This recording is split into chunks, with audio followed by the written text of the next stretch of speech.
So content planning, this is a big part, of course, of a redesign. Oh, it looks like so far no one has said they've done a UX study, which is kind of what I found, right? That's kind of typical. So for sure, reach out to me if you're interested. After this, you have my email if you're interested in what a UX study really is. So let's talk about content. So the number one mistake people make with a redesign, and this is kind of, skipping over the strategy of this content part, right, is copying and pasting from your old site. Even if the design elements maybe aren't drastically different, you really don't want to simply copy and paste from your old site. You may be retaining some content, big chunks of content, but more than likely, things need to shift around. They're going to be a little different. And you really do want to plan out and be strategic about the content. So you're going to look, of course, at your current items, and of course, pay attention to your current content with, connecting that with the analytics. How is it actually performing, right? Another thing is if you have any premium content, say you have an ebook people can download or a guide to something or whatever. If you have some of that premium content that's a download, maybe it's a PDF, maybe that old PDF matched the old site and it kind of looked, like it was from there, it was related. But now you're changing your whole site design. So you may need to go back and evaluate that premium content and update it. Don't forget about that. Also, graphics and photos.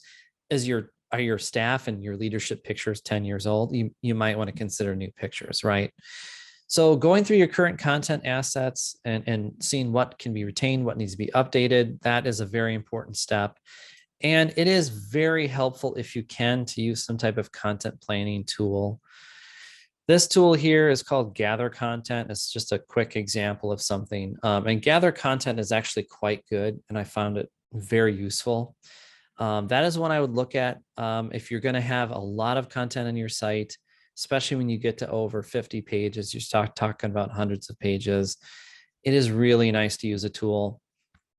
I recommend Gather Content. Now, if you don't want to spend a ton of money or don't want to do a tool, if you are highly organized and highly disciplined, you can just use something like Google Drive. So this was a Google Drive system I created, which was for a redesign project.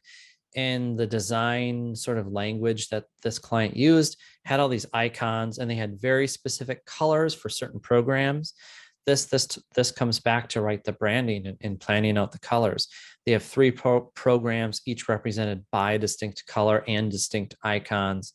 So we were very disciplined on how we implemented that content and those colors and those icons. So we did it in Google Drive, which is okay if you're very organized and disciplined about it. So it looks like 0 of you said you've done a UX study. Okay, that's very interesting. So another thing about content is we talked about the personas and all that kind of stuff.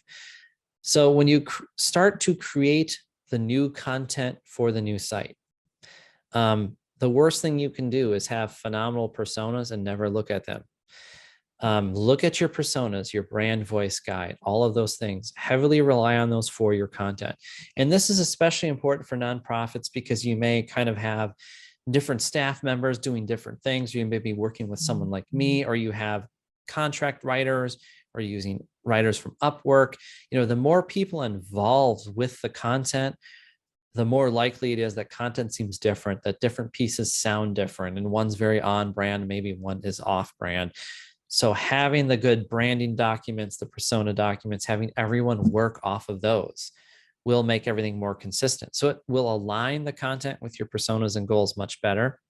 And don't wait till you've started to design to work on content. And we're going to show why that's important soon.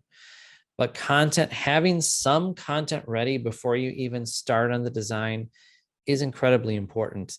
And I'm going to talk about that very soon and show you some examples of what I mean.